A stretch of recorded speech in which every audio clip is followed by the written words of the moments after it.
Hey everybody, welcome to 20 Sides to Every Story. My name is Casey. We are working our way through our session 0 of a Dark Tower adventure. We're going to be playing through the 5e rule set. If you happen to be a Kickstarter and going for the DCC rule set, as far as I understand, the names and the places will be the same, but the rules are completely different. So we'll be doing the 5e version, DCC, very exciting. Big thank you out to Goodman Games for giving us permission to go ahead and run this with a edited but not completely finished set. So if I say some things that don't quite look the same as your books, that is to be expected. They maybe still be doing some cleanup. The players I have with me right now have made some preliminary decisions, thoughts, etc. on what they may or may not be playing, but this is our session 0, so we'll be introducing a bunch of, there's this nice shrugs in the faces, I got you. We'll do some introduction to the campaign stuff. If you are planning on playing Dark Tower, session 0 should be fairly safe for you to listen to here. Most of the stuff is what you're going to see on the box art and some of the descriptions. I will be talking a little bit about Mitra and Set and a few of the locations, so if the DM does want you coming in completely unaware of what's going on, check out one of our other sessions that we do, swing by our Discord and say hi, so we don't want to spoil anything for you. But today should be spoiler light. Further sessions might get a little more spoilery as we go along. So what we want to do first is a quick introduction to the players for whatever introduction the players would like to make for themselves. Do we have any volunteers? My name's Casey. I'll be doing the DM duties. Anyone volunteering to introduce themselves first? We'll talk about characters in just a little bit. But pointing to your side, that's actually pointing to you. I got this. You got this. I got this. Okay. Hopefully this is so I don't have to go first in character introductions. All depends on the Hi. dice. I'm Dawson, and that's about as good as an introduction I can think of because I don't know what else to add in the certain points. Looking forward to this. Looks fun. Sounds good. And I don't know what else to add. That's beautiful. That's good. That Thank you. tells me what I should call you, Dawson, and that you're going to have fun. Awesome. Who wants to volunteer next? We're so far name and hopefully that you want to have fun. I see fingers pointing. You got it? Hello, I am Percy. I have an addiction problem. I'm addicted to D&D, and I'm hoping that this is going to be a fun campaign. Hi, Percy. Hi, Percy. Hi, Percy. Percy. I am also hoping for fun, so we're 2 for 2 on fun. Who wants to go third? I'll go. Oh, okay, there you go. I volunteer as tribute. Hi, I'm Jenna, or Potato Lion, or Potato, whichever. Potato, either works. I also have an addiction to D&D. Been super stoked to play this ever since I heard it. And was trying to be I'll wait until see if other people want to play, so I don't steal someone's spot. And then I was like, screw it, I'm going in. So nabbed it right away. But yeah, excited. Excellent. That leaves it with 2 left. Who would like to go for number 4? Oh, there we go. We got thumbs. Hey, not even once, kids. You know those old commercials. Yeah, man, I'm brand new to D&D, but I'm already calling myself an addict as well. Yeah, I'm very much looking forward to this. Is my first campaign that I hope to get in at the start and make it all the way to the finish, hopefully. So, depending if I die or whatever, Well, my character, I mean. Well, then again, I might. It's possible. That's a little dark for session 0. Okay, I like to have fun while I'm here. It's good. While I still live. It's good to let them know that you could potentially, die. That is a real risk here. We'll talk Covering all your bases. Yeah, we'll talk a little bit more about some of those. Are bringing up the rear of the party at the moment. Introductions from our last player. Hello, I'm Chris. It is about the only thing that there isn't a 12-step program for, I suppose. But I guess we'd get together, roll a d12, see which step we took first. That might be something that you could do. But I just wanted to say that I think I brought it up when we were off screen or whatever, that this is a particular adventure that I hadn't heard of until I had read about it and got ranked in like the top 20. So I had found out about it at that time, and I've never been able to play this one. So I'm actually very looking forward to seeing what this could do. So Awesome. Well, I hope I do it some justice. We'll talk about sort of the play style we're expecting over the next few minutes. But the little blurb that we wrote up about this one, and oh, thank you for the cheer there, Kogo. A little blurb we wrote up for this one. Through the ages and across the plains, the war between the gods Mitra and Set found itself stalemated time and again. In a cunning gambit spanning decades, Set has arrayed his chosen sons in the Lostlands to erode the birthplace and poison the hearts of Mitra's faithful. Bending the fates with what power he can spare, Mitra leads 5 adventurers, surprisingly you 5, towards Set's dark tower, testing if they have the might and mettle to serve as his champions, leading the Lions of Mitra to conclusive battle against the Sons of Set. So, our expectation is we're going to make our way through the Dark Tower module, which was that award-winning one that you mentioned. Then we're going to move our way into the Chosen Sons of Set, which is some of the expansion modules Goodman Games and other folks have assembled to go along with their Kickstarter campaign. So we've got a bunch of stuff going on there. Now, a little bit about kind of the world and the topics we'll be covering.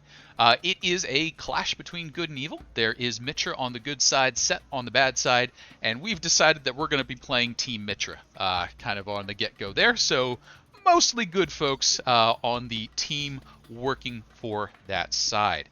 As a heads up, there is bad stuff happening in the world. There are slaves, there is human sacrifice, there is murder, there's all kinds of nasty stuff. That's all going to happen a bit off screen, but to be aware it's there. If anybody has any concerns with some of those topics, hit me up and we'll talk about it. We shouldn't be really confronting it on screen, but we will be referencing, you know, some of those folks are doing bad things off in the wings. I had initially maybe made the mistake of saying that we will be playing this a little less Game of Thrones, a little more Princess Bride. That managed to derail my theory on what was going to happen in this campaign pretty much before I had started framing up the campaign, because the players decided to run with some of those thoughts that I had voiced. But we'll see how that survives as we get into the campaign sessions there. As far as the area that we'll be playing in, the main campaign is going to take place in the Lostlands. It's been described as a cradle of civilization. Scattered realms that comprise the Lostlands are but shadows of the mighty empire that brought them to life. Although the Sphinx Emperors have been gone for ages, their legacy lives on. Virtually all the tribes and nations in this desolate region remain connected to the past in some manner or another. Travelers find journeying to the Lost Lands akin to stepping through a portal in time. The majestic buildings in these exotic lands are centuries old. The poetry, paintings, are products of artists long deceased, and the laws and traditions are, to be charitable, barbaric and primitive. While the rest of the world has moved on to the age of man, the primal and savage Lost Lands have not. That's sort of an outsider's view of it. Emir Shah Abbas of the Bazaar of Kaysera sort of took the time to respond and say, "Our civilizations are a shadow in much the same way that a diamond is a shadow of the rock that contained it. Only that which is strongest remains, only that which holds the most value is protected, and only those laws and traditions most important are upheld. Tell your scholar to visit the market in their city and take careful note of what they see, then come and visit our bazaar. I believe they shall find in their market a great quantity of goods, and among those goods a few gems and bargains. Here, though, they shall find only gems, worth thrice the price they will pay." And, based on some of those reviews, you found yourselves brought to the Lost Lands, caught the attention of Mitra, and are now encouraged, mystically perhaps, to take part in the struggle against Set. Any questions on the area or themes in general so far from the player side? Yeah? Okay, cool. I'm seeing a lot of grins. That's the good part. Second part, any themes or topics in general, good versus evil is kind of the one that we're going for right here, that you want to make sure that we include in this. Is anyone thinking, hey, I really want to make sure we do something political, economical, sneaky, riddles? What are the topics that you guys want to see coming up in the sessions that we move through? I like the sound of all of those. The whole lot. Just pile them The all whole in lot. there. All at Absolutely. once, preferably. All at once. All at once, everything all at once. Yeah, we can do that. So that's kind of where we wanted to talk through on that set. The next piece that I wanted to do was start letting folks roll some dice and then toss out some character concepts. So what I'm going to ask everyone to do is roll me a d20. We're going to go high to low, and we're going to find out who needs to give us a character concept first. And Dawson has tried to build up a little bit of, good favor amongst the dice, but we'll see how that goes. So not going first, Dawson has achieved a lower score than Percy. Tying with... There's a lot of ties going on here. Those are two tens that we had come up there? Yeah, 10, 6, 6, 10, 2. I think we're going to need a little bit of a roll-off then. Unless we have a volunteer among Shift and Christopher? I wouldn't want to deny him his character. Wouldn't want to deny his character. So I will roll against him. Okay, I got a Got a 13 from 13. Chris. All right. On a 4. All right, so Chris, you have succeeded in rolling the highest number. How lucky could you be? We don't need details yet. We don't need detailed backstory. But as much as you want to give, what's kind of the character concept you might be thinking of at the moment? Well, there were two. Okay. One of them was just kind of a big bruiser, perhaps a Goliath champion. Mhm. The other one would possibly be a cleric. And I was kind of looking at the Twilight domain. So I guess you and I had talked. They're kind of using some Faerunian gods or whatever. So that might be Saloon. Okay. God of the Moon, which would kind of fit. I guess you have Set being darkness and Mitra being light. That perhaps maybe if there's a power struggle, the neutral power, might get involved a little bit or send somebody to assist. Sure. Those were kind of my two character concepts, and to be totally honest, I was gonna kind of pick last. I mean, if the fighter could work with any combination, I guess the cleric, if I don't know necessarily that we would want multiple clerics. So if anybody had their heart set on a cleric, I would bow out of that and just be a Yeah. Well, Chris, Goliath bruiser. I appreciate you taking one for the team and throwing out the idea there first. You don't have to commit to it. We're going to go through the round and then come back around and see how we all go through. So let's see here. If Chris went first, Percy was tied with the other 10, so I think that's going to be Percy next. Percy, what are we doing? First thing I'd like to do is point out that Chris, you went last in introductions, so it's fitting that you go first in character Sure. creation. Very true. I am also thinking about making more of a gentle giant kind Okay. of character. But I'm also willing to switch to something else. I do have other ideas. Mhm. So if Chris had his heart set on, or anyone else had their heart set on making a tough guy kind of character, then I could certainly switch as well. So I'm going to say I happen to know most of the players that I've got on board here. They're all a little bit too polite. Come on now, just say what you want, stick it to them. You got to go first, take it away from them. But I also know I've seen them summon many, many, many velociraptors and inflict them on me. I've seen the fireballs, I've seen the lightning bolts. They're very, very mean to the DM.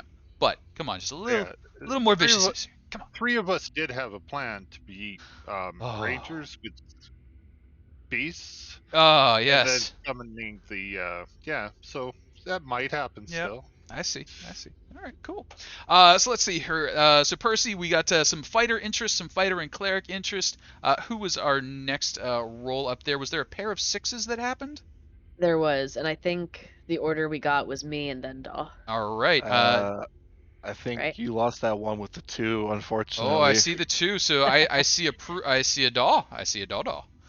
So the Daw has 3 character concepts because, boy, you get really bored when you're at work and have to think of something to do. All right, what do we got? Option number 1.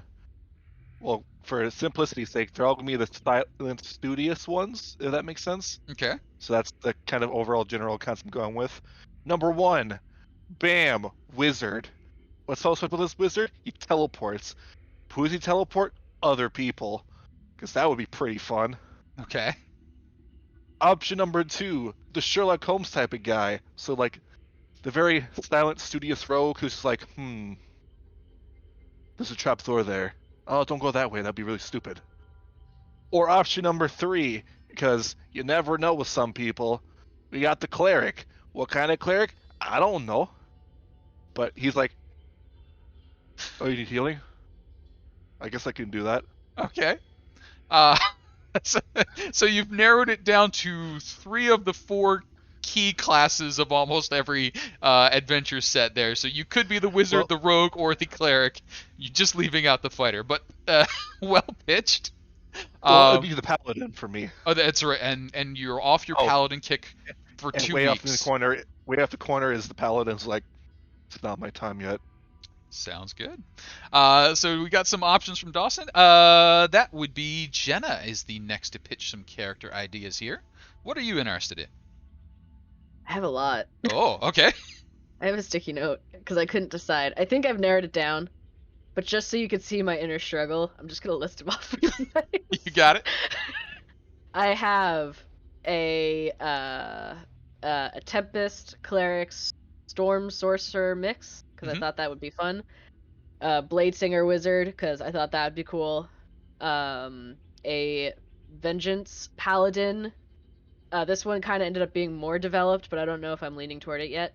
A Vengeance Paladin that is a Tabaxi, who wants to get revenge for their lost father. His name is Indigo Meowntoya. I have a Shadow Sorcerer and a Warlock mix, and then, of course, a Druid, so I can summon many animals for you. That was my struggle. That's Session 0. We're here to narrow it down. So I appreciate the Indigo Meowtoya. I do want to let you know, ever since I did hear you battering that one around, I was considering whether the call for the Sphinx Empire, so the Lostlands is where the Sphinx Empire existed, should perhaps be Sphinx Meow, Sphinx Forever. But I decided that we were just going to let you have the Indigo Meowtoya instead. But so nice. If it helps, I did narrow it down a bit, but just so you could see my inner struggle with what should I do, I listed literally everything that was a spellcaster. Something with magic I'm picking up on. And so I have heard, and I do see some background art concept there from you. So the last to pitch, can we hear the character concept? Oh yeah, my first time doing this, so I know you said don't prepare. No, you're fine. You're fine. Can't do it wrong. When they say don't bring a gift to a party and you show up, you don't have a gift, but everybody else brought a gift. So I was really scared that I was gonna have. So anyway, but I'm not stuck on this just because I love Hero Forge, so I just love grabbing Hero Forge things. And somebody made that. I don't know how they did that. I found that online. They somehow made an amalgamation of like the limbs that you can add to the different characters, and they pushed it together and made some kind of beast. Anyway, and then my first time reading about Artificer, because I didn't really even know what that was before, but I read them and they sound really cool. So I thought, and then apparently I guess they come from the same book as these guys, but I didn't even know that. I just picked them because I thought it made sense. But I guess it does make, Yeah. All right, so yeah, Artificer, what is it, Battlesmith? Or I was thinking like an Indiana Jones character. I'd be down with that too, sounds like Sure. They might match this type of setting from what I've heard. So the area we'll be in, the Lostlands themselves, it doesn't sound like any of you would have come from that area. So you're all coming from a little bit of a scattered place. And my thought is you're probably going to be pulled together by owing some debt to the Church of Mitra. That could be that you're interested in acquiring a relic. That could be that you're working off a resurrection debt, or you're trying to encourage them to cast a resurrection or a raise dead for one of your friends. That could be some curses that you've dealt with, or just some divine favor that you're looking, or cash. Cash is always good. So those are kind of the reasons I think that you're going to be pulled together into the Lostlands. And what I suspect you're going to be told is, hey, you're hanging around the temple. That's not really, any good here. How about the 5 of you get together and you go check in on one of our prefects? He runs a little temple. He hasn't reported in. He's a little old, so that's kind of normal. It's not like something to be worried about, but you need to just go give him a nudge, remind him to send the paperwork in, and if he happens to have died, come back and let us know. But otherwise, we're just expecting kind of a paperwork pickup. But it's across the desert. It's a couple of weeks journey. It's up near Red Moon Pass. So we'd kind of like you to check in. So that's kind of where we're thinking as kind of the lead in at the moment. If that encourages or discourages any of the characters, let me know there. The structure of the campaign, as you would be able to see from the box art, is mostly dungeon crawling. So we will be doing things in a dungeon. None of you happen to pick something completely outrageous for being in a dungeon. I've heard the right words. There's some rogues, some clerics, some wizards, some fighters. So we don't have any party imbalance that I would be concerned of on a playable set there. So tossing it back to the team and then asking you to bounce some ideas off each other. Did you hear any ideas pitched that you'd really like to work with to encourage each other to go one way or the other? Did you have any interesting interactions that you might have thought of as you heard it? Artificers working with wizards, working with clerics, working with fighters, any of that sort of combination that appealed to you all? Like for Dawson on my screen, he's like there. You're over here, but I'm probably pointing that way. So the Sherlock Holmes thing sounded really cool to me. I've always wanted to see somebody try to play a character like that.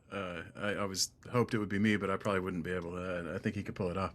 And then what's that one? The wizard with the sword, the Blade Singers. The Blade Singer. Also, I've always wanted to see. So these are just personal preferences, whatever those are worth. Yeah, pitching them out just there. because I've always wanted to see those things do their things. And that they do. And Tux, we will be doing the 5e 5e. We'll doing the 5e version. There is a DCC version of this coming out, but we'll be on the 5e rule set. Yeah, thank you. Did you get your mom food from Taco Bell too? No, I didn't. Thank you. All right. Any other feedback, ideas, things that you liked hearing? I'm excited to see Percy's bruiser. Okay. I've already heard a little bit about it in the call, so I'm excited about I've heard rumors as well. Yes, I would agree with that. Okay. I think Percy being the big Goliath fighter or whatever is. And I believe they're doubling down Goliath, and I think I heard some Rune Knight. So the really big. Oh, you're so big. And you were saying you were kind of between Princess Bride and Game of Thrones. You got Fezzik, and you also have Hodor. So it's kind of like go either side there. Yeah. Chris, I think the ideas you were pitching was another fighter would always be welcome. There were 2 or 3 folks that mentioned potential clerics out there. I will say having a healer is good. Doesn't necessarily have to be a cleric, but I would suggest somebody say, I could heal a little. Any volunteers on going the healer route versus more tank route? I would be cure wounds. Yeah, I mean, I'm fine with doing the cleric concept. Okay. I think it's kind of a neat idea that they, kind of sticking with like the Egyptian mythology. I think that's kind of going on here. That whoever the moon god in Egypt would kind of be what they would call Saloon here, but I can kind of work with that. If nobody has a problem with that, I'm fine playing the cleric and maybe a little Mitra scratched their back, and now they're scratching theirs as far as why I'm involved in this. Yeah. So. And we'll we'll definitely cover some of those notes as we move along. And yes, Sure. Tuck's out in the audience is mentioning, yeah, of course you could do a tanky cleric. Just because you're a cleric doesn't mean you can't be ripped. Sure. So It's true. I think I'm hearing Chris settling towards a cleric. You can always change your mind before we get into the actual session. But Percy settling towards kind of a big bruisery type. Dawson, you still have a list of like 4 here. Did any of that encouragement land? Well, let's just say the paladin's gone. Paladin's gone. Put him back in the corner. Back in the corner. The cleric was just a backup in Okay. case we need it. So either the Biffy Bamp teleporty wizard who Okay. has teleport himself and other people, or the Sherlock Holmes is the current All right. So we're down to 2 front runners. a wizard or Either a wizard or Sherlock rogue. Holmes. If we scoot over to genocide, Jenna, you genocide. Ooh. Yee. Genocide. Yee. Sorry, guys. Jenna's side. Sorry. Tempest Cleric, Blade Singer, Vengeance Paladin, Druid. Multi-class, All of the all above. 4. I know. I never get the chance to multi-class, so there's a lot of these where I was like, what if I did this? What would happen? And so that's why there's so many things going on. Yeah, and starting at level 7 is also a big temptation to multi-class. Yep. because Totally. You got it. Totally. I think I'm leaning toward my storm spellcaster mix. Okay. Just because I always thought that one was cool. Like I think I even like drew some art for something a while back before we were like, oh yeah, the lizard people are bad, or like lizards or snake folk are bad in the dungeon possibly. But I just still liked the idea, so I was like, ooh, lightning. Yeah. So I might go that way. All right. Or like a warlock, because a warlock could be handy dandy in a dungeon. Okay. So part of the reasons I want to get you narrowed down to at least an area is the next couple of things we're going to be doing is giving you a chance to roll some stats. We're going for heroes here because this is actually intended for a little bit higher of a character count. It's designed kind of in the older school style where you'd have the characters and then some henchmen, hirelings along. Or hinchlings if you can breed those. So we're going to go with, you can roll your 4d6, keep your favorite 3 of the 4d6, assign them to the stats you like. If that roll set is unusable to you, you can default back to standard array. So this is just a chance for boost. The worst you can get is standard array because we want heroes. So if everyone would please take a moment to spam some dice on the screen here in the style that you choose. If you like dice in front of you on the table, if you like the D&D Beyond, if you like the Roll20, if you really like the Discord dice roller, roll it anywhere you want, and then I'll just judge by your expressions how many ones you got. You don't want to go first in the Roll20, so I'll just do it in there. Sure. Go for it. All right, time to make someone terrible. Bam! Oh. I mean, an 11's 10. not the worst. Oh, wait, is that 10 even... saves it. That's... Oh. You All not... right, that's all right. That's a 10. Oh, Oh, this... sure. I That's mean- all right. That's the. Bam. Hey! That's hard. 12. That's a sure, 12. Okay. So we're not... Oh God. Why? 11. 2 18s. You could... Bam. Oh. 17? No, wait. 16? Dude, that's 16? a 16. Yep. 16? That's not bad. We're pulling the Got average one back more. up. Bam. 13. I'll let you do the So- math and decide what you prefer there. 16, Right. 13, 12, 16, 13, 12, 11, 10, 8. So Okay. a little bit better than standard. So we got our first victim. Who'd like to go next with the die rolls? I'll throw myself in the pit. All right, you got it. Go. All right. First. Ha! Ha ha! Oh, and no. you know what? I think if you do 4d6, the letter K, and then 3, it'll do the math and drop it for you automatically. Oh, really? I believe Okay, so. wait. 4d6 So- K3. It might Okay. be KH3. 4. You just type that in the chat. 6. KH3. Yeah. Try that once. Dun dun dun dun dun dun Did dun. I do it? 4, 6. Nope. I don't see anything popping up on my side. Never mind. I told you wrong. 46 and we'll figure it out. Sorry about that. No, you're good. Oh. That's pretty good. That's a 16 there. Okay. So that's 2. That's another. That's 14. Doing good. That's a 5. That's less good. Ooh. That's really bad. We could have a specialty stat. That's gonna be a 15. Not bad at all. Okay, and I think the last one. And So that's 9. gonna be a 9. So it's a character that could have character. We'll let you make some Definitely. decisions there. Who'd like to be Yeah. our Fighting next style victim? where you can re-roll the ones with that fighting style. Is it Piercer does not a heavy apply. weapon or something. Piercer Or- does not oh, yeah. apply. Yeah, Piercer, a great weapon master, I think. But Percy, Bo, Chris. I'll go ahead. All right, Third time's the charm. third here, time's maybe. the charm. Let's see it.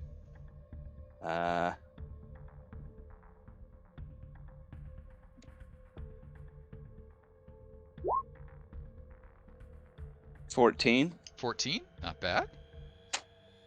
Coming out of the gate strong. 15, very good. 12.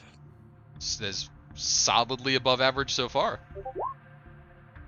10, still good. 16. 16. Yeah.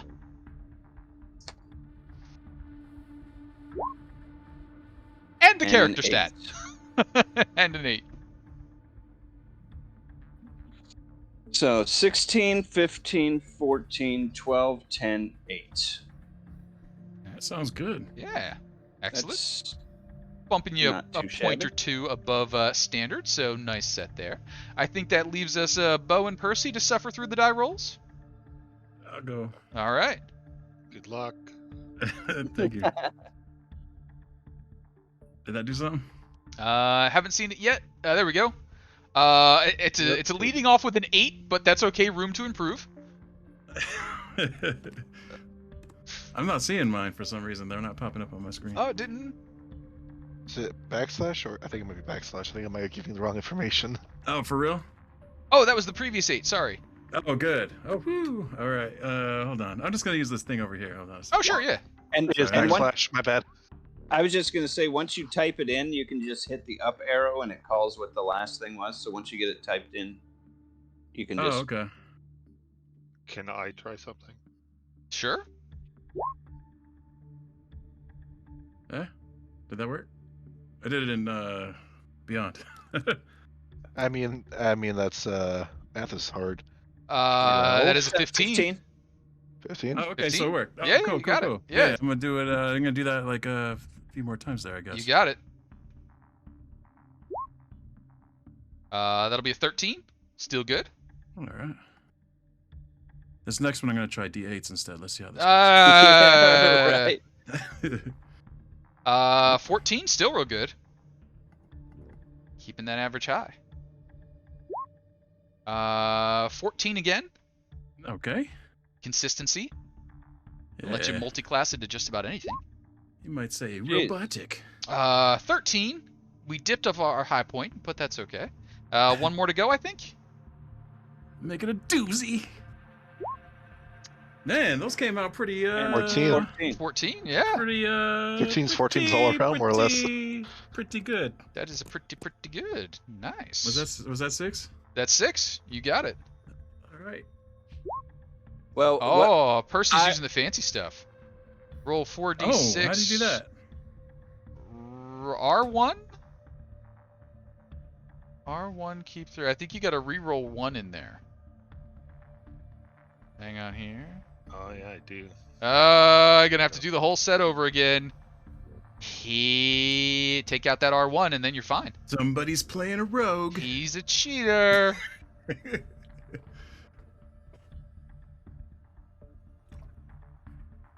Here's where all the 18s come in. Dun, dun, dun, dun. Little did we know you did him a favor. Wait, where'd it go? Oh, didn't come through yet.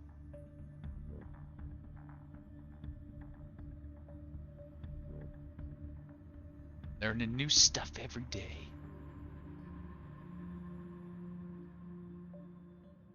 Yeah, Tux, what Percy just did is exactly that. Do the reroll ones, but we're not being that nice. Oh, is that a 5 in there? And a 6 and a 17. Oh Ooh. no. Yeah, but that's Oh. that's a tempting specialist though. All right, let's 17. Yeah. Imagine Big muscles. Big muscles. Imagine instead of re-rolling ones, you have exploding sixes. You end up with like 20 somethings, potentially. So 13, 12, 5, 11, 17, 6 for Percy to decide if they'd like to keep. You may review those stats. We will apply them when you have some time, and you can shift them around as necessary. But before we get into that, I've got some other dice for you to roll because we are starting at level 7. Your characters will have acquired some stuff in their adventuring career, and some of that stuff is magical. So this module gives you the opportunity to roll yourselves, or not, some magic items. Who would like to be the first to roll on the good table? I will. All right.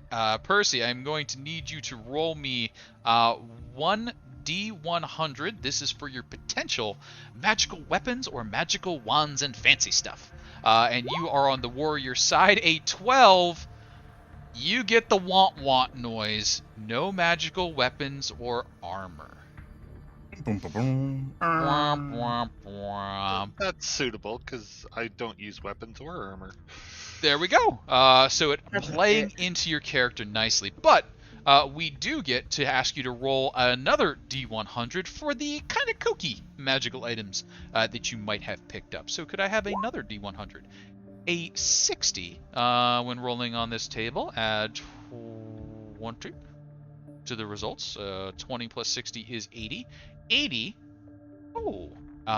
Please make note. You have a ring of feather falling.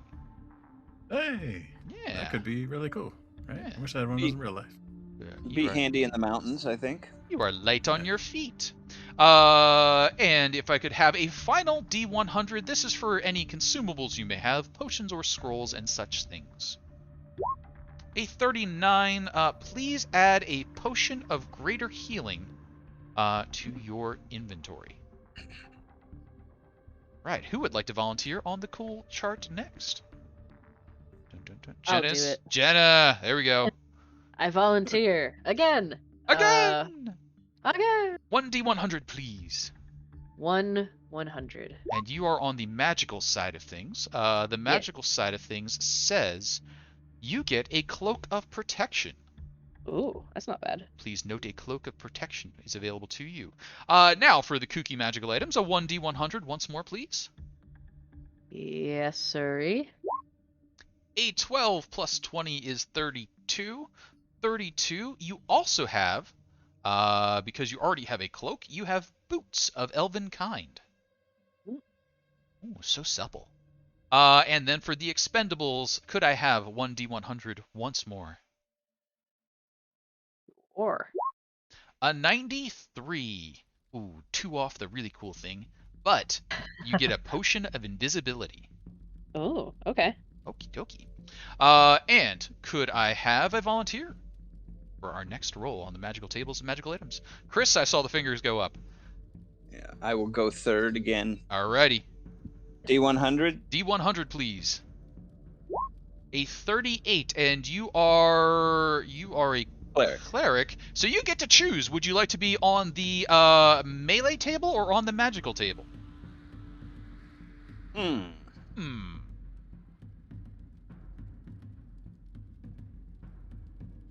Melee. Melee table. You may have your choice of +1 armor of type of your choice, or +1 shield of type of your choice. I guess there's really only +1 shields, but +1 armor of type of choice. Once you pick your clerical set and decide if you get heavy armor or not, I would suggest the best armor you can get. On the kooky magical item table, could I have that D100 one more time? 24. 24 plus 20 is 44. 44 says, ooh, you have a fancy rope of climbing. Sounds like the party is a little bit vertically inclined. And could I Yes. have a D100 for our expendables?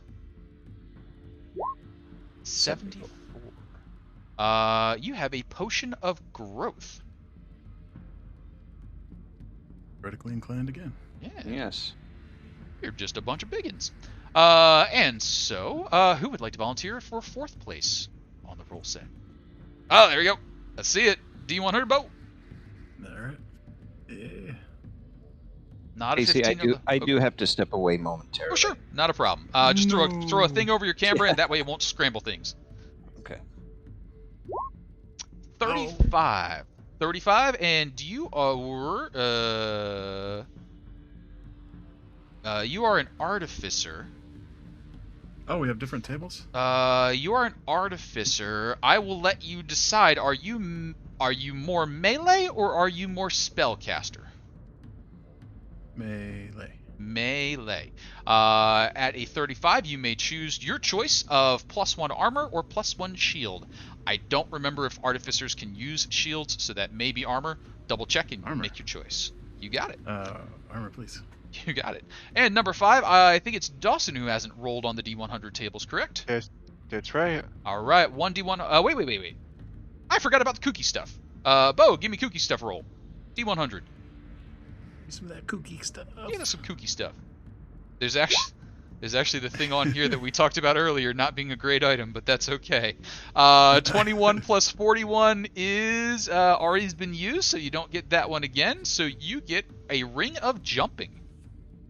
Vertically inclined, yay! Yeah. You want ups, you got ups. And then could I have one on the consumable roll, please? Potion of levitate, potion of levitate. 29. No, but it's a potion of climbing. There we go. There you It go. is- Vertically inclined. Vertically You know, inclined. it's got tower right in the title, so I think we're doing all right. Yeah, you go straight up the outside. And so now we're over to Dawson. Dawson, D100 on the chonky magical item table, please. Now this is where I break the system. Bam. Ooh, a 92. Okay.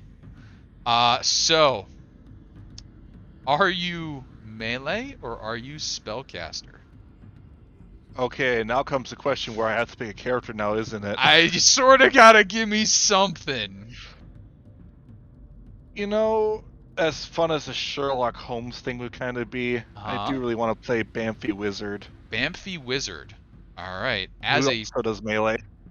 Who also does melee. So, Would you also believe me? I told you he was also gonna be a blade singer. sure. You could all be blade Hey, singers. that sounds cool. I'll be like crooning to your swords. It's a very impressive Bugs Bunny cartoon about that.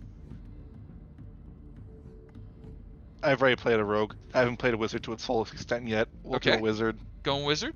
And are you more melee or more magic user? I mean, I do both. So let's say Coin- this: Coin flip. evens, it's melee. Odds, it's spell type. Melee, it is. Melee it is. You may have a +1 weapon and either +1 armor or +1 shield of your choice. So a +1 weapon type of choice, and then either +1 armor or +1 shield. Wow. Probably pick that +1 armor. Okie I dokie. don't think wizards can use shields. I don't believe so. But there's kooky rules out there, and you could take feats and such. So that's that. Speaking of kooky, we've got the kooky D100 to roll. Could I have a kooky D100? All right, let's keep up with the back Cthulhu luck. Bam, 22. 22 plus 20 is 44. 44 is... Oh, already been taken. Already been taken. And so you get the Ring of Swimming. It's vertically but down. And for the expendables, Vertically but horizontally. If vertical but horizontal. It's that other vertical. you look the other way, it's then vertical. Ooh. Expendables D100, please. 65. And you picked up the potion of water breathing to go along with it. Well rolled for consistency all. Along with your kooky magical items and equipment, you will have 500 gold pieces with which to buy mundane equipment. We'll take care of that off screen. We won't bore folks with that. But now that you've had your kooky and useful armors, equipment, etc., and I know at least one of you is settled on a different class than I thought they were. Any other changes going around? Any modifications or character concept clarifications we'd like to make? All right, sounding good. Cool, cool, cool. So, let's get flipped back over to my list of things to do here. Check back in with the chat because I've had all my stuff opened up for a while now and haven't been able to see what's been going on. Cool, cool. No, Wand of Orcus did not come up. There is a Wand of Choice, but it is only up to rare, so they are not allowed to pick the Wand of Orcus. But nobody wanted to be a spellcaster. Everybody's into the melee stuff today. Hey, now. I said spellcaster. Well, you didn't roll well enough.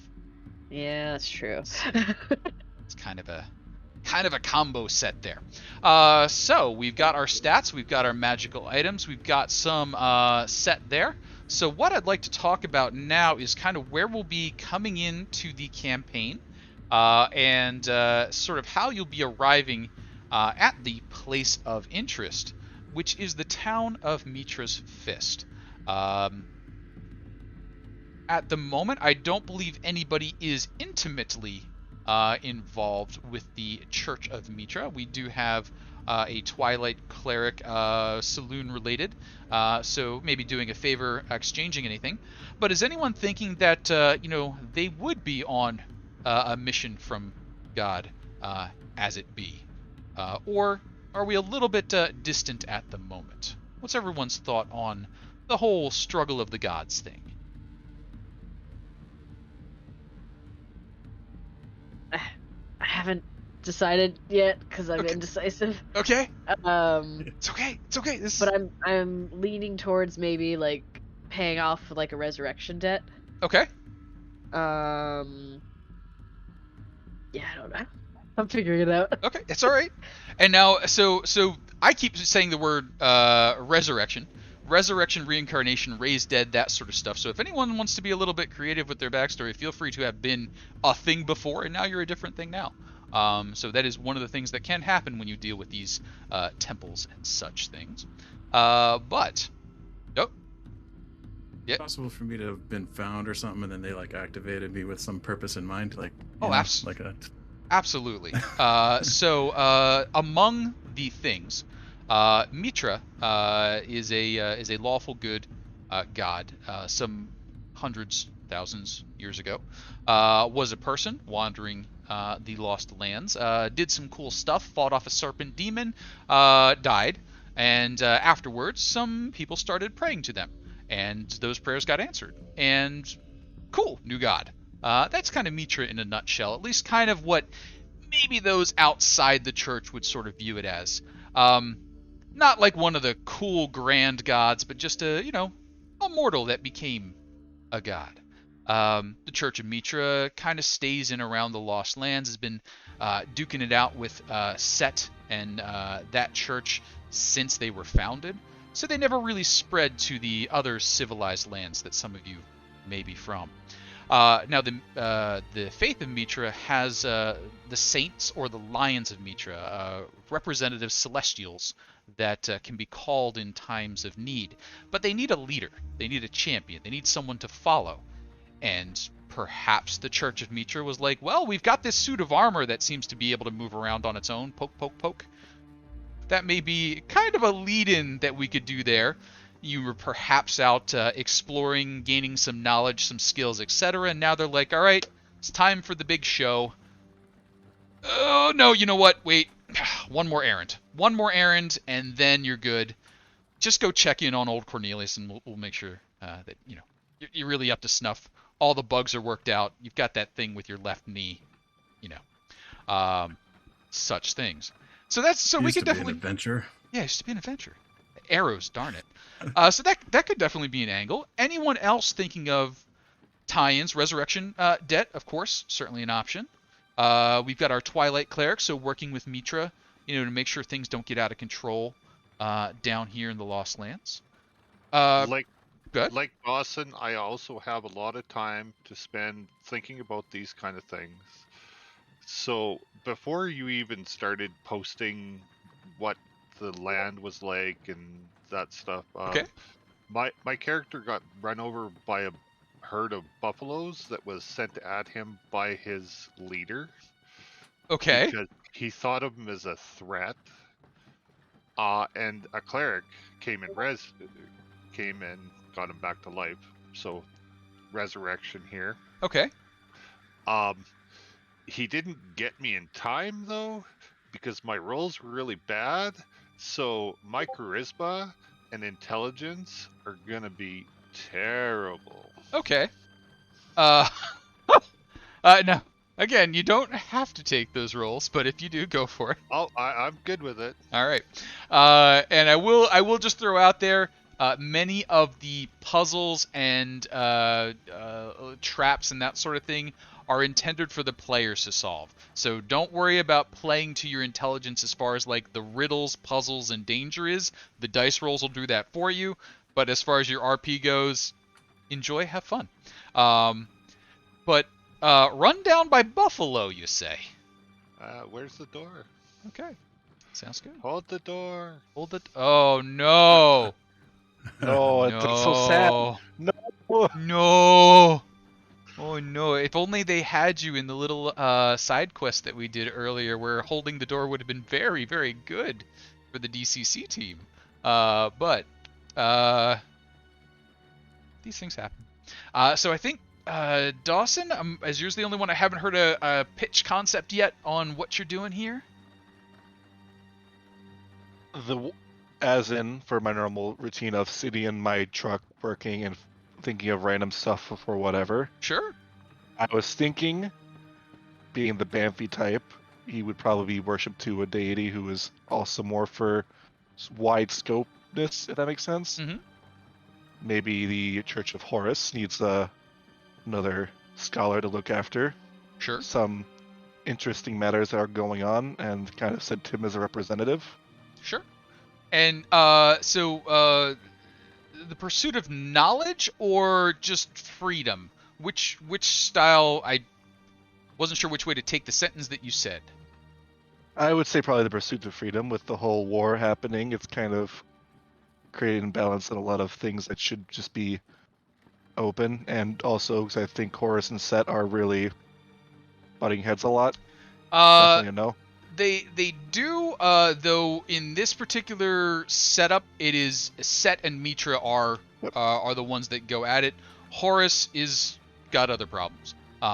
We'll go into some of those later. But that kind of gives me a good setup there. So we got a reason for the players' characters to be in a location. The Temple of Mitra has basically said, all right, just do this busy work for us while we take care of a couple of things. There's important stuff going on, but at the same time, he hasn't reported in. He really needs to. If you could just clean that up, that'd be great. Thanks. And so they have arranged for you to travel across the desert. It'll be a couple of weeks travel up from the river through the desert to the foothills of the mountains, and then up into the mountains where where the pass is, in order to continue on and go there. In the middle of that pass is where the town of Mitra's Fist is, and that's where they would like you to check in with the prefect there, make sure he's okay, pick up his paperwork, remind him that paperwork is due every year, not every time he feels like it, and if there's any trouble, help him out. They've arranged for you to travel with a caravan headed in that way. The travel across the desert is perilous. You do need to bring your own water. There are bandits, there are mephits, there are sandworms, there are ankegs. There's always ankegs. There's boule. So, there's certainly trouble that's out there. What? Percy rocking out on something. But they've arranged for you to travel with Morim, known affectionately as Infidel Bane.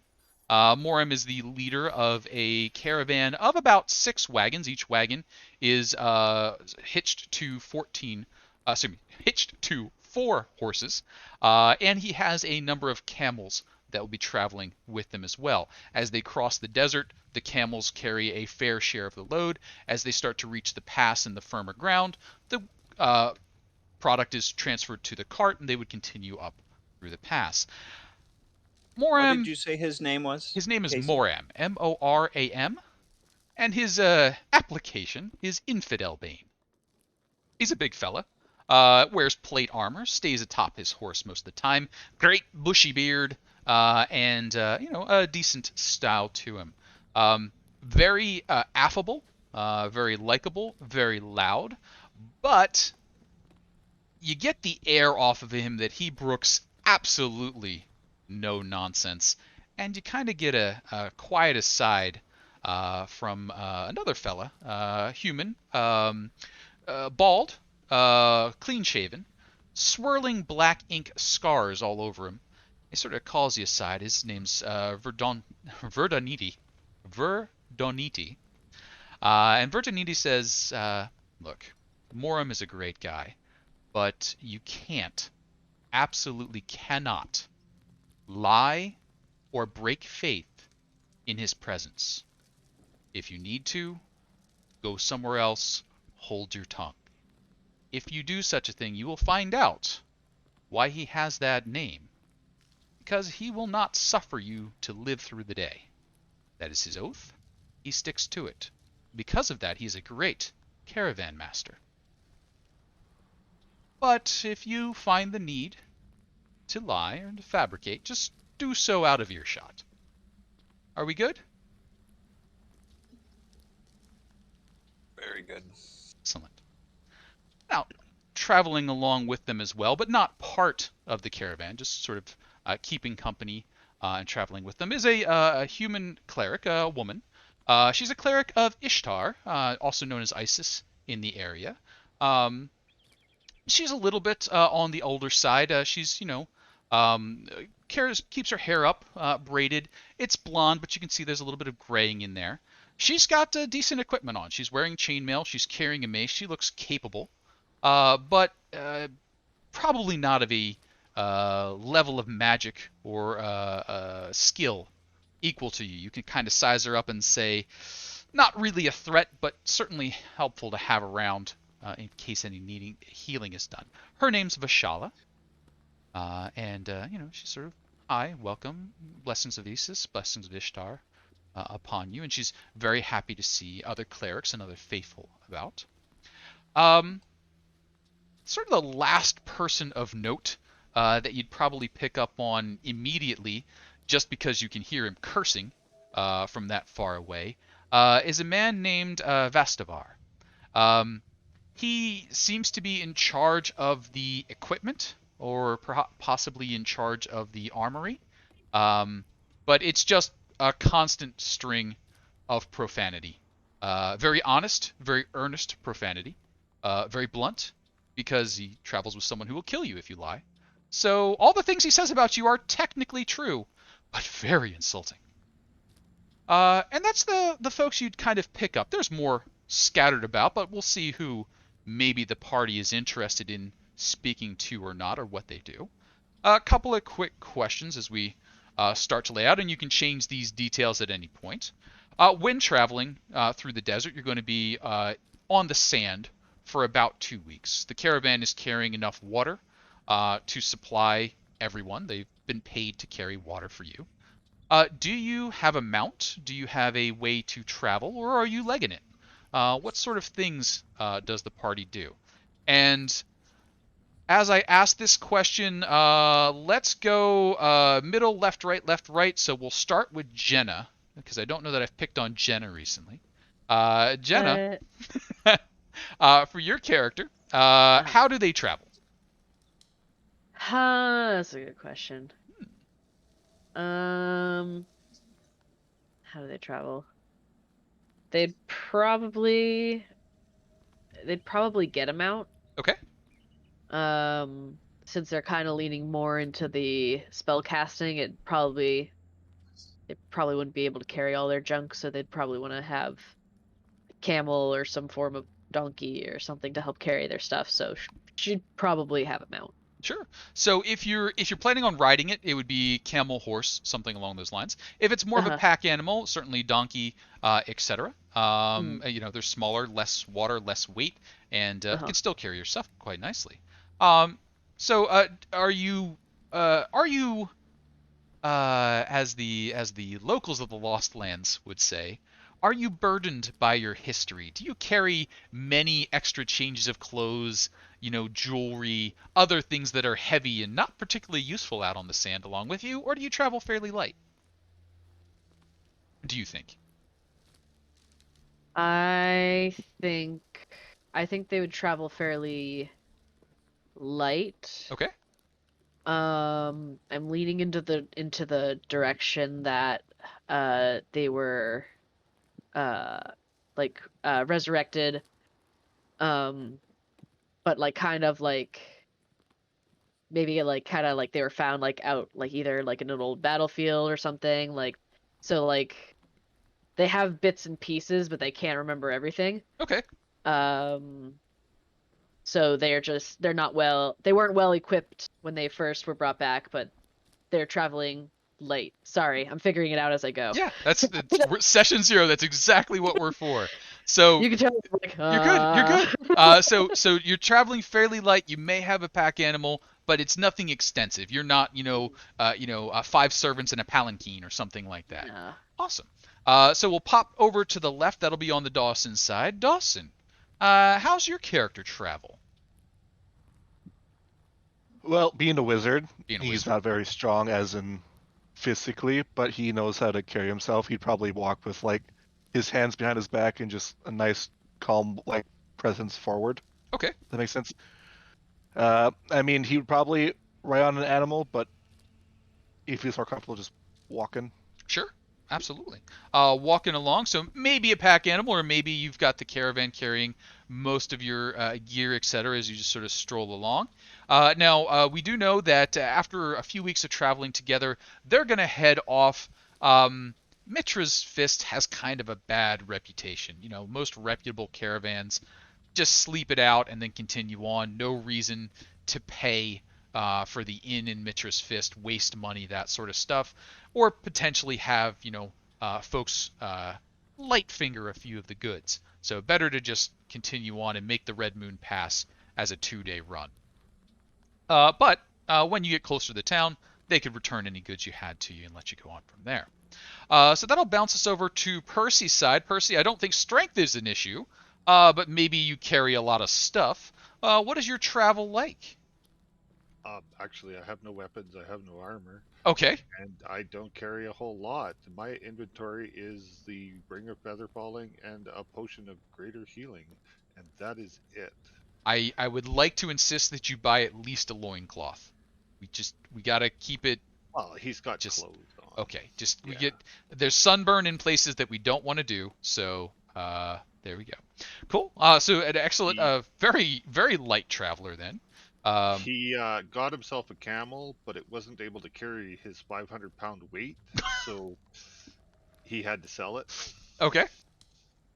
I think you might have got a sick camel because I believe they can carry a lot more than that. But yes, you might have. 480 is what they say. You might have bought one with a limp. So bouncing back to the left there, that'll take us to Chris. Chris, how does your character travel? He would have a mount. Mm-hmm.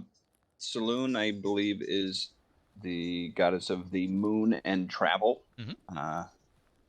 And so he probably has spent a lot of his time traveling around, so he's pretty experienced. But he would have a mount through the desert, being able to create water. He would only need a empty container or whatever. Awesome. So but he would have things packed up well. Mm-hmm. I mean, think of, I guess, a good experienced backpacker and how they pack their backpacks. That's kind of Yep. his style and the saddlebags and stuff like that. So. Awesome. So traveling appropriately equipped, well-maintained gear, well-fed, well-watered horse, and you're able to supply that. And I would say probably the folks at the caravan are like, if you're creating water, a couple of copper to make us an extra couple of gallons, they'd certainly be willing to negotiate that for your services there. Absolutely. Now, that'll bounce us over. Bo, how does your character travel there? I'm glad you asked questions like this because I never would have thought about it. But I was thinking, this guy right here, he never tires, and I never sleep. Yep. So, I was thinking maybe get a couple of wagon wheels and fix them to my hips, and then I'll sit down, and then he can drag me along. I'll roll along as a little cart that's made out of me, and then he can pull me, night and day, and as long as we need to go, All right. I will say for simplicity's sake. Let's make it into a little slung chair. So a little cart / chariot.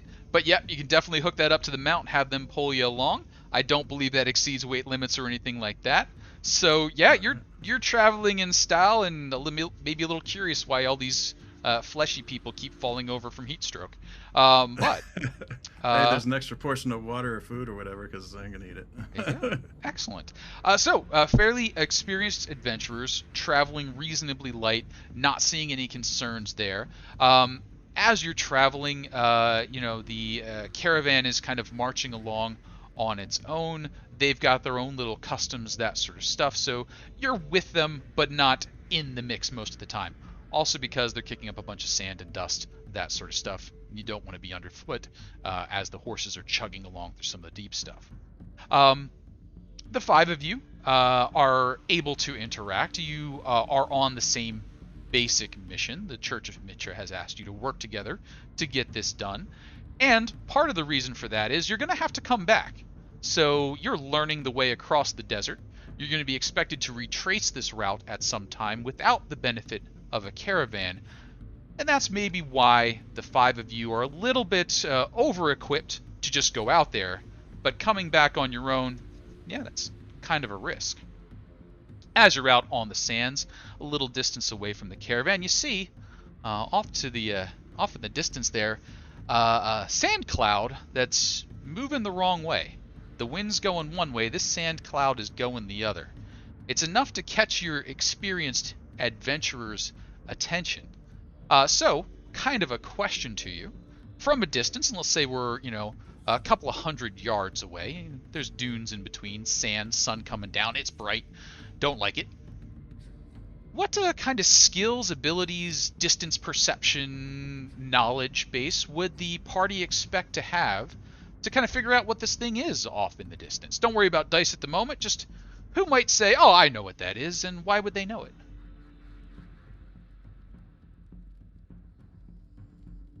Percy, I know your fella 100% knows this. Well experienced, charismatic, intelligent. He's seen the buffaloes coming towards him and kicking up a lot of dirt. It's the buffaloes again. It's the buffaloes. Buffalo. Buffalo. Maybe not a buffalo. Not a whole lot of desert buffalo as far as I'm aware. I'll double check my set on that. But we're a little bit into a drier clime than I believe most buffalo exist today. Down towards the river, maybe up near the pass. But where we're at right now, it's a little bit sandy. Anyone have a more convincing it's a buffalo idea? See, all threaten to make rangers, and suddenly I ask a ranger question, and nobody's a ranger. All right. How far away is Well, if you it? ask me, it looks like a dust storm. Does look a bit like a dust storm. Would you have... Yeah, I mean... Go ahead. Oh, I was just going to say, with my character being, I would say, well-traveled, Mhm. I don't know how much time he spent in the desert, Mhm. but he probably would have a good sense of direction and distance. Sure. Not necessarily certain he would know what a dust storm is. I mean, Yeah. perhaps So- it's something that he's open, but... Where I'm fishing for right now, has anybody's thought, boy, I'd like to take that nature skill? Or I kind of want to have, high perception, something like that. I'm not hearing it. That's cool, but just to be aware that maybe as you're tinkering with things, think about talking amongst yourself and say, did anybody take nature? So off in the distance there. I'll do it. Okay, well, you don't have to, but so maybe like Neo, they programmed, no kung fu. Oh, he knows kung fu. He knows kung fu. So off in the distance, bit of a dust storm. It's going the wrong way. That's not natural. And doubling down on that, even if it was naturally kicked up, by the time it hit up higher in the air, it would take in the direction of the wind. So it's not even something kicking up sand. That sand or that cyclone is animate. Likely something along the lines of a dust mephit, sand elemental, Jin. Something's out there. It doesn't look like it's coming in the direction of the caravan, and the caravan's moving along. Is the party interested? Would they pursue something that's minding its own business out there? Maybe minding its own business out there? Buffalo could be good eats. Buffalo could be good eats. I think since we're expected to learn the route, and I don't know if the caravan would help us, I feel like my character would probably opt to stay away from the weird dust storm. Okay. Yeah, I think that's what they would do. I hate sand. Gets Definitely everywhere. keep an eye on it. Okay. Gets in my hinges. Definitely keep an eye on it, but not, right out to it, away from the protection of the rest of the caravan. Got it. So you continue on throughout the day. The little odd sandstorm passes. Eventually night falls. The caravan travels on for a bit until it gets well and truly dark, and then they settle in for a bit of rest before they continue on. They want to avoid traveling at the darkest part of night and at the brightest part of the day, so they're sort of doing it in shifts as is appropriate. I'm not great at desert travel, so whatever they would do is what they're doing. But as they continue on, you get a chance to sort of talk it over with some of them. And as you're sort of talking around the campfire, does anyone, take the lead in conversations? Does anyone tend to be the first one to talk or the last one to talk? I would. Mhm. Like I said, sticking with kind of this well-traveled thing. If this is something that I hadn't seen before, Sure. I would inquire. If I'm in kind of new terrain and new territory, ask the locals, kind of get the scuttlebutt or whatever as to, what was that? That would kind of be my general take anywhere that I went to talk to the locals and. Sure. get this. As you're talking to the locals, what style of conversation do you tend to go with? Is this more of a proper conversation, sort of an interview, a formal question? Are you plying them with drinks? Sort of where in that spectrum do you sit? Or do you just punch them until they tell you? Yeah, no, it would be very informal. Mhm. Like I said, kind of sticking with Tonkin with, I guess, I don't want the lower class, the everyday average person on the street. That would be, the language that I would ply, and if I had any drinks or anything, sure, definitely helps to grease the wheels. I think going with the not the lower class, but the common folk of the area. Yes, that's what I mean. Not approaching, the boss. The one you'd probably end up talking to would be Haltashar. He's a sellsword. He's here as a guard. You can identify him at a bit of a distance. He's got a brightly purple turban that he wears. He's a little older at this point. This is probably not too many more years left traveling before he has to settle down. Couple of drinks in, he'll happily tell you a story. How accurate it might be is questionable, because he makes sure that the boss is not around as he tells these tales. But he, let you know. Oh, absolutely. Those dust storms that you saw, they're actually a freet. You might know them as mephits, as elementals, as jinn. They are spirits of the land, sand given form. They serve under higher jinn as servants back and forth. And if you have any knowledge of the arcane and of the planes, you know that there was things wrong with that. The hierarchy, the words being used, they're just not right. So it's a little bit, suspect. But the story told is good. These are servants of, major elementals, scurrying and carrying messages back and forth. If you are feeling particularly brave and can defeat them, they are often carrying treasures. But beware, you will anger the Jinn, who can wreak havoc upon you. So, beware. And, everybody kind of laughs and goes along with that one. But, some of that was probably true. Yeah. Anyone else around the campfire of the social type? I feel like my character might be a bit, kind of inquisitive. If I keep going in the direction I'm going with this kind of like their resurrected thing, but with a few holes in the cheese, then maybe they'd be wanting to ask, just as much to kind of fill in the holes as possible, just kind of trying to learn as much as they can. Maybe not with a particular direction. Probably at first, asking about the dust storm, and then maybe things like what do they recommend for the travel back, or what stuff they should look out for, since they don't know how to travel in the desert on their own, so they would probably be trying to pick up as much information as they could while they're there. Sure.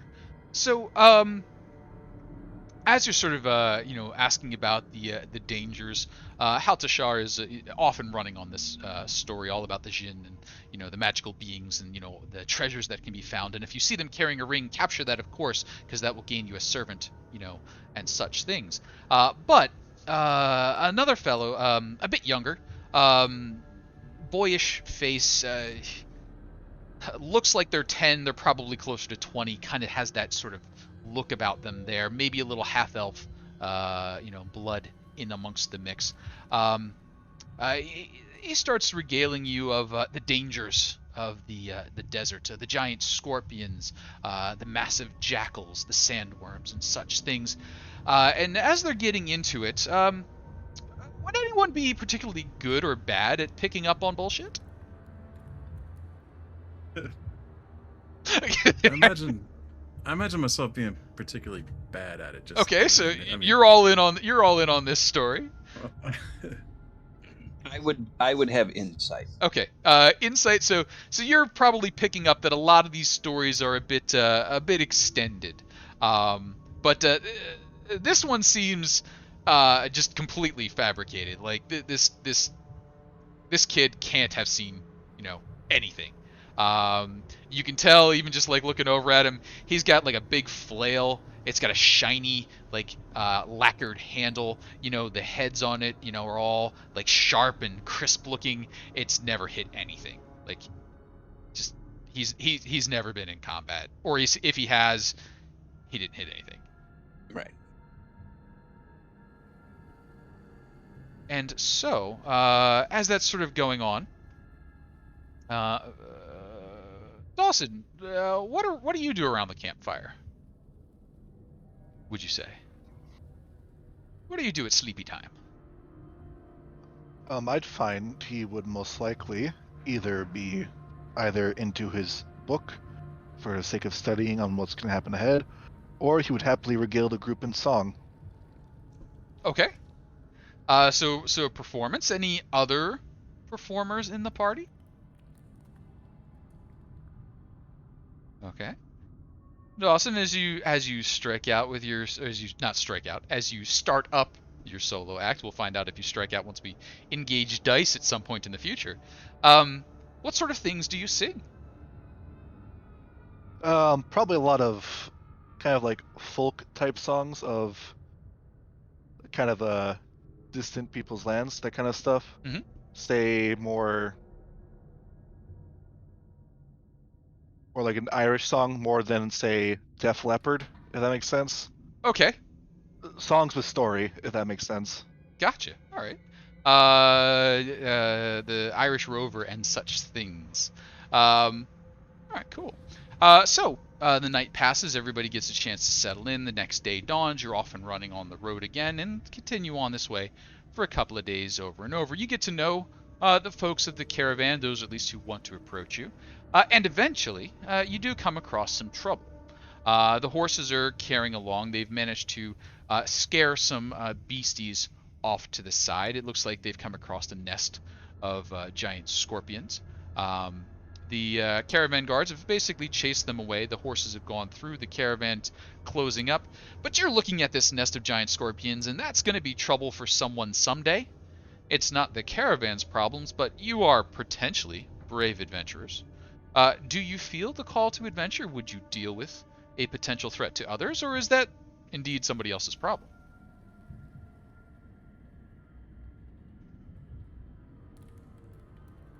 Depends on the person who's in trouble. Nobody's in trouble at the moment. There's just big pinchy scorpions with those tails that kind of sting people. At some point, a caravan's going to come along and not notice that, and then there's going to be stinging that happens. But you won't know those people. And that's exactly what Vastavar tells you. I don't know who those people are. I don't care. Our horses are through. Our caravan's through. You're all safe. Let's keep going. And then many, many profanities to follow. He's not wrong. Yeah, I don't know if my guy would necessarily put the strangers who may get stung in value-wise above the life of the scorpion. You know, he might just Sure. be like, you know, hey. Got it. So, We caravan. definitely defend our caravan, but if they're not actually, coming at us, it would be nothing that I would pursue. All right, cool. So we've learned we are kind to animals. So as the caravan continues on, the scorpions settle back in. Somebody else's problem some other day, perhaps. And as we continue along there, you're going to start reaching the end of the desert as they start to come up on the firmer land. The sand fades away, the scrub grass comes in, the elevation starts to come up. They transfer many of the goods off of the backs of the camels. The camels will get a chance to kind of rest. They're still carrying some, but not as much. The wagons get more of the load, and the horses start pulling more of it along. At that same time, you start to see some of the water from the pass trickling down and disappearing into the sand. Everyone kind of breathes a sigh of relief as they get a chance to refill. They've successfully crossed the desert. Now they just have Red Moon Pass. That's a 2 to 3 day journey, and then you are heading off to Mitra's Fist, and they'll continue off to the lands of the Bazaar beyond.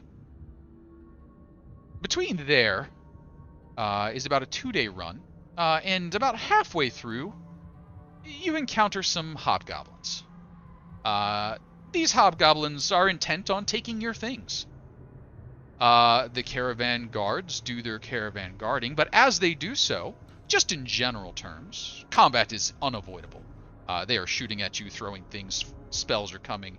They want to kill you. You should probably kill them. How would you go about such a thing? Or do you hide under the caravan cart and just kind of grip the wheels and wait for them to carry you away? Hopefully not that. That would be a very disappointing band of adventurers if you hide under the wagons, but it is a possibility. So what would be the things, combat methods of choice that you're thinking about? Rush headlong in and bring doggy and let's get him. All right, you are frontline. Doggy coming along. Yeah. Womp. All right, so Yeah.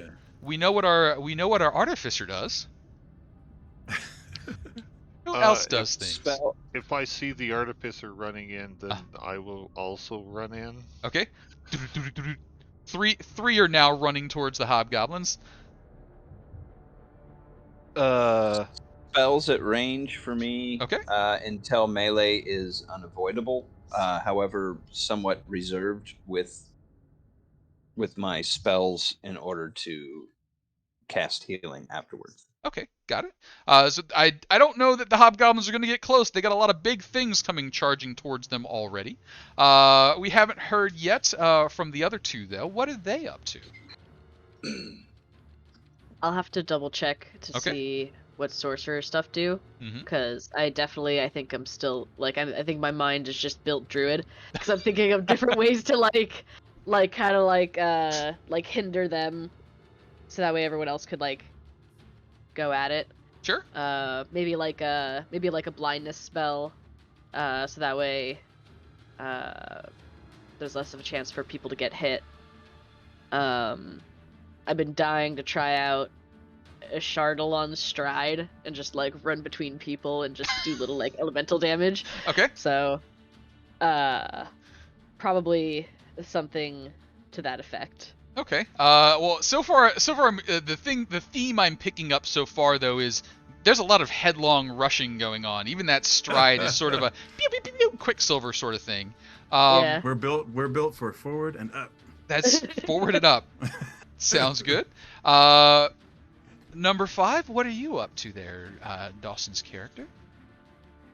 He would be more along the lines of just looking, shaking his head, and then he would just vanish from sight, nowhere to be seen. But then maybe, just maybe, the big guys who are running headlong may feel a slight nudge forward, like a lot forward, as there would be teleported forward into the fray. So I kind of see like the hobgoblins have sort of arrayed themselves on a little bit of a rise, and they're like, okay, you know, we're going to engage this caravan, we're going to take them down, make sure you kill the horses, you know, and basically they're just getting themselves ready and hyped up, and all of a sudden, you know, even though hobgoblins are known to rush you, you're right there in their faces. The battle ensues, the people on the caravan is like, okay, yeah, they'll probably be fine on the way back, we'll support them with the arrows. The battle goes as expected. People get hurt, but people get better. Hobgoblins get hurt. Some of them make it away, some of them don't. And those in the caravan say it's a threat that's been getting bigger. I haven't seen them willing to risk attacking such a large and obviously well-armed caravan before. They must be desperate. But it's desperate times for everyone. I'm glad we won, and let's continue on. They gather up the things that are worthwhile. Hobgoblins aren't carrying a whole lot. Most of what they salvage was probably somebody else's at some point, but it's yours and theirs now. So, that kind of brings us up to Red Moon Pass. Breaking off, you'll be heading over up the eastern path to Mitra's Fist while they head to the west to continue on. They'll be camping a little ways away and then continuing on the way to the north. You'll check in with the prefect and then head back south. As that kind of breakaway point happens, is anyone inquisitive? I know we lost our detective, but is anyone, you know, of the sort that would look for clues, hunt for options, do more interrogations, that sort of stuff, researching kind of people? Or are you, yeah, you know, we're just going to go this place and do a thing?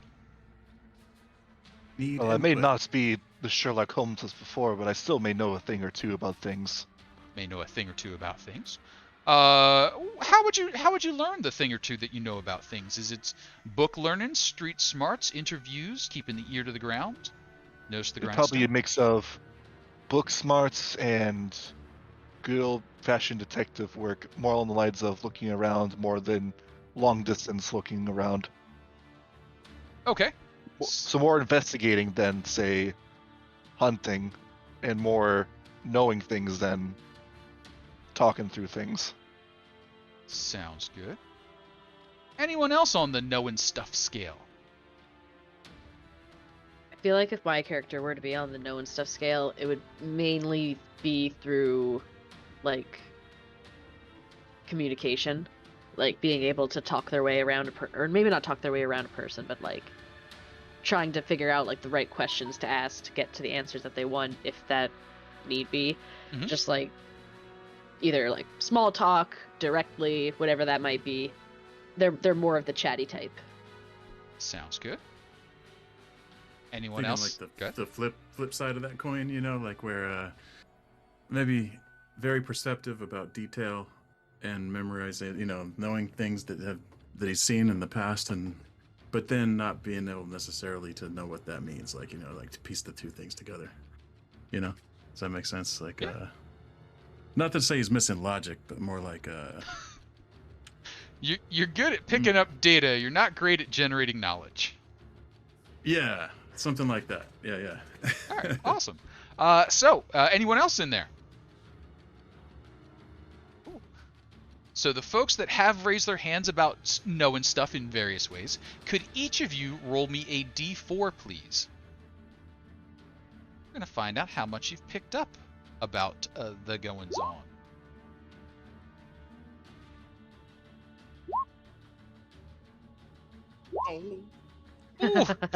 Well, we haven't picked up too much, unfortunately. I've been talking to the wrong people the whole time. Well, things have happened. Dawson, you have picked up one of the rumors, though. And could you roll me a d20, please? A 9. Come here, rumor table.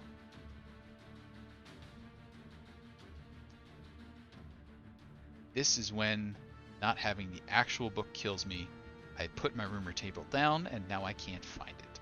So, I will find you the rumor table. We will share that rumor in a little bit.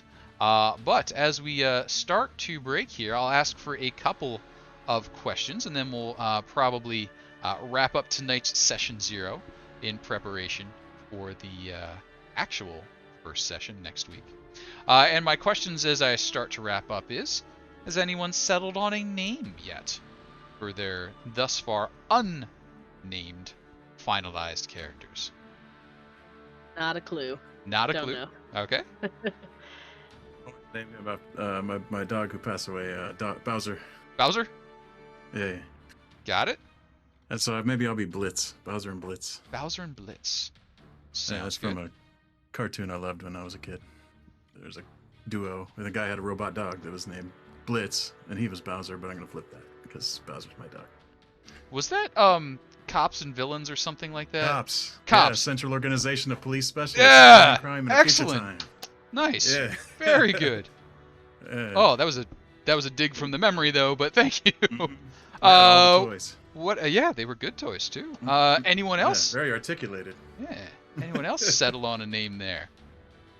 Andrei? Andrei? I believe I had heard that one before, but we'll have our Andrei finalized here. Chris Dawson? I have not. All right.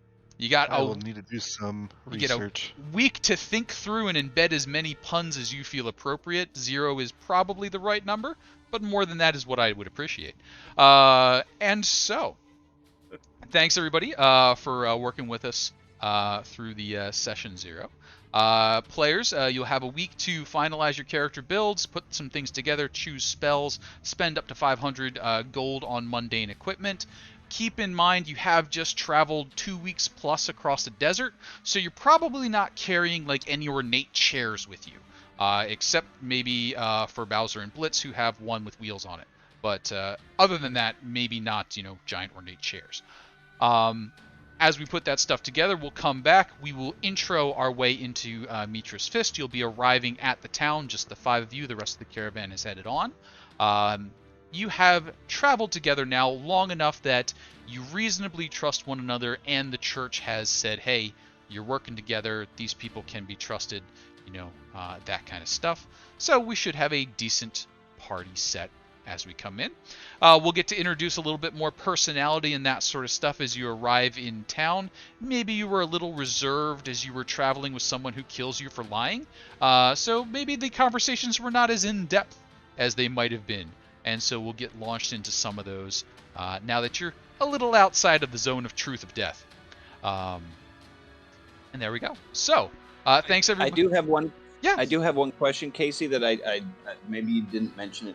I just had a question on Mitra's Fist. Sure. Is that town? Is it like a small frontier town or a decent sized town or? That is an excellent question. How would your character have researched that?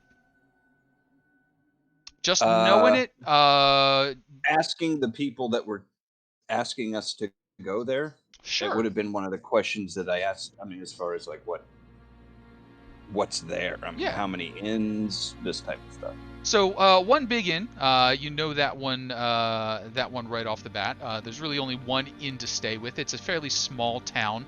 It's got the feel of a prospecting town. It used to be a treasure hunting town. There was some ruins buried underneath there. And could I have a D4 from you, please? Because you might know some other interesting stuff about the town. Sure. Sure. Better than a 1 would be good, but a 1 is what you got. So 1 is what I got. So you just kind of learned sort of what's known. So you are a cleric. They sort of say, yes, the town is actually one of the locations where Mitra stayed while they were alive, and there was a fairly sizable temple. A tower dedicated to Mitra, but that fell centuries ago. There were excavations that were being done. They were looking for treasures that might have been in the town or in the tower. So we maintain a small temple there, just to make sure that if any relics, anything of religious importance is excavated, we could see that it didn't go to anyone, the wrong people. So that they paid for it. They weren't like stealing from treasure hunters. But if it came up and it was of religious significance, we're going to give you gold. You're going to give us that. Okay, cool. That was hundreds of years back, though. The town's dried up. Nobody really comes or goes from there anymore. It's like an old gold rush town that's exhausted. The prefect that was sent there, he doesn't really report in. He's kind of got his own little flock going on.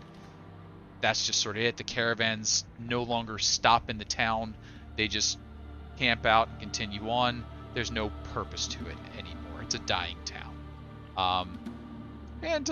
Since you've all seen the box art, we know something bad's going to happen there. But your characters just kind of think that, it's just one of those towns. It's like good old Hamlet.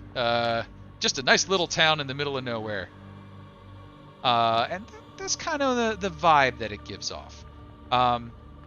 Now, with the one rumor that we did pick up, you might pick up a little bit more. We'll kind of relay that once we have some character personalities to work with next week. We'll go in there. So, any other questions? Anything that you'd like to bounce off each other personality-wise while we're still on stream? Cool. So, thanks everybody for putting up with me and for going through a session 0. If we come up with any questions, we'll take care of that offline. For the folks who've been watching at home, thank you very much for joining us. If you'd like what we're doing, feel free to hop in and join us on the Discord. We will be doing this weekly on Thursday nights, starting at 7:30 p.m. 7:30 p.m. Central Time. Almost did it wrong that way. And we'll be working our way through the Dark Tower and then heading over to the Chosen Sons of Set. Do make sure you check out the Kickstarter. They've got 5e versions and DCC versions, as well as a bunch of add-ons. I will be doing some handmade Casey maps because some of those content isn't released and ready for us yet. But if that does come out, I'll certainly switch over to that because it looks very cool. All the stuff that I've seen in the preview set looks amazing. So really looking forward to seeing that. But thank you all. Alex, I see you out there. If you'd like to bounce us on a raid anywhere that you see available, feel free to do so. Otherwise, we'll disconnect in a minute or two. Players, anybody want to shout out anything? Thank you, DM. Oh, Thank you. Yeah. Thank you, Casey. oh yeah. Excited of to be course. here. Thank you. Yeah. It'll be fun. So thanks everybody, and looks like we're going to head over to Disdale's place. Yes, Tux, Casey maps. They're the best maps. You can depict anything with just one line. I learned it from my personal guru, Joe. Just need a line or two. Just- and you got a road. You a got river. you got one line. It could be a river. It could be a road. It could be a mountain range. Just it's whatever. It's Spider-Man occasionally. But thank you, everybody. Cool. Very So very excited. yeah. I'm looking forward to playing with a couple of you that I've